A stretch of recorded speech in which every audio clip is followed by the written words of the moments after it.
Exposition. Boomy. Exposition. Earthbending. Hello everybody and welcome to Live Action Avatar, where we discuss all things Avatar. Today we're going to recap and review episode 4. As per usual, spoiler warnings ahead, and let's dive in. The episode starts off with Aang in prison. Here he has conversations with Iroh to explain character motivations, and wait for it, more exposition. We then cut to Sokka and Katara trying to figure out a way into the palace when the Mechanist tells them about secret tunnel.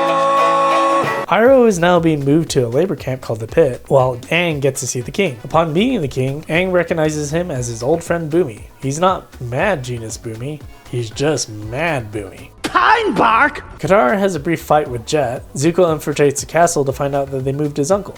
What are you gonna do? Boomy throws Aang a feast, and over their meal, he gives random tests to Aang, and we get to learn how jaded he really is. Meanwhile, Sokka and Katara make their way to the tunnels, and at the entrance run into secret tunnel! We get treated to this nice animation of Omashu's history before Sokka and Katara proceed through the tunnels. Iroh, while being transported to the pit, is being bullied by a soldier who lost his brother during his siege of Ba Sing Se, causing Iroh to reflect on his own losses, and we're treated to this flashback at his son's funeral. Katara and Sokka are lost in the caves and become increasingly frustrated with each other. Boomy continues to test and troll Aang with random challenges before challenging him to a duel to the death. Zuko catches up with his uncle, saving him, and Iroh spares the soldier that was bullying him, only to have him stab him in the back. It almost looks like Zuko pushed Iroh into harm's way. Anyways, Katara and Sokka are confronted by badger moles, but at the last moment reconcile their qualms with each other, causing the badger moles to calm down. Turns out that they react and see through emotions. They sense feelings and react to them. Really? The badger moles help them out of the cave, just in time as Aang finds himself with the upper hand, but not willing to kill Boomy. Katara and Sokka save King Boomy. Eventually, he reconciles with Aang after Aang gives him a toy that he had made for him when they were kids. Boomy then decides Omashu is going to rejoin the war, and the Mechanist works with him to uncover a nest of spies. We then see a flashback of Iroh joining his nephew in his banishment. The episode ends with Zuko taking his uncle back to his ship, choosing his uncle's safety over his pursuit of the Avatar. So I actually liked the direction they were going for Mad Boomy. This actually would make sense that he felt abandoned and jaded about the war. Unfortunately, this was not developed enough to make it work. The entire time Boomy was mad, he talked about making the hard choices.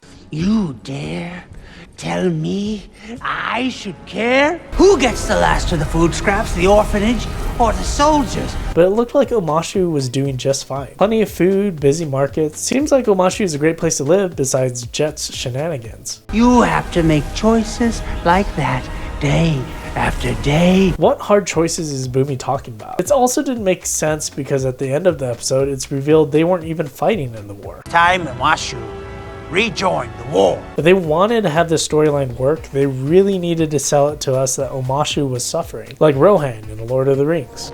You'll find more cheer in a graveyard. This would have strengthened Jet's motivation for wanting to assassinate Boomy if he wasn't doing enough for the city. Another thing is that these tests or whatever Boomy was putting Aang through were completely pointless. At least in the cartoon, there was a purpose behind them. To solve each test, I had to think differently than I usually would. Boomy was trying to teach Aang to think outside of the box. It's like the writers are missing the point of each episode they incorporated and just sprinkled nostalgia bits to keep us happy. I mean, we don't mind story changes, we just want them to be developed. Secret Tunnels was to develop Aang and Katara's relationship, and at this point it would have just been better to skip it. It really did nothing for Katara and Sokka's character growth. All these character experiences are becoming segmented because they're cramming in too many storylines. These experiences that should have been as a group are now solo experiences. Example, Katara and Jet, Sokka and the Mechanist, Aang with Boomy. Because we didn't see them grow as a group, we don't feel the chemistry that the original cartoon had for Team Avatar. Also, the writers are so eager to push storylines from season 2. This scene with Iroh and Zuko had very little emotional impact. I mean, it does if you have watched the cartoon.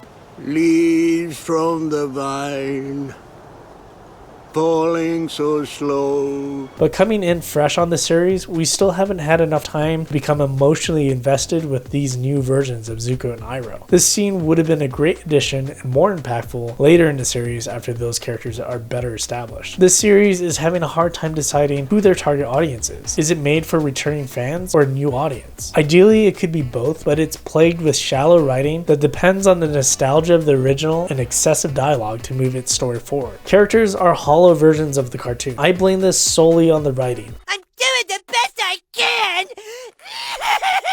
I mean, look at these behind the scenes pictures of Gordon Cormier. He really is Aang in real life. Just not so much in the series where he's forced to give long-winded exposition moments. The series spends way too much time telling us it's profound rather than just being profound. Again, this is frustrating because it's halfway competent. Bending looks great, casting is great, VFX, production design are top notch. This series really just needs to slow down, focus on properly developing its characters and world building, and not get caught up in introducing too many storylines that can be saved for a later season. Avatar's story is strong enough to stand on its own. It doesn't need constant fan service to keep the series afloat. To recap, this episode was tough for me to get behind. Although it's nice to see our favorite cartoon hit the big screen with a live action adaptation, I really wish the writers spent more time developing their ideas and finding creative ways to show us this remix of a classic without depending on excessive dialogue and fan service. Anyways, maybe I'm becoming jaded like Boomy. Wrong! Let us know your thoughts. Are you enjoying the series? Maybe we're just full of crap, but make sure to subscribe for more Avatar discussions.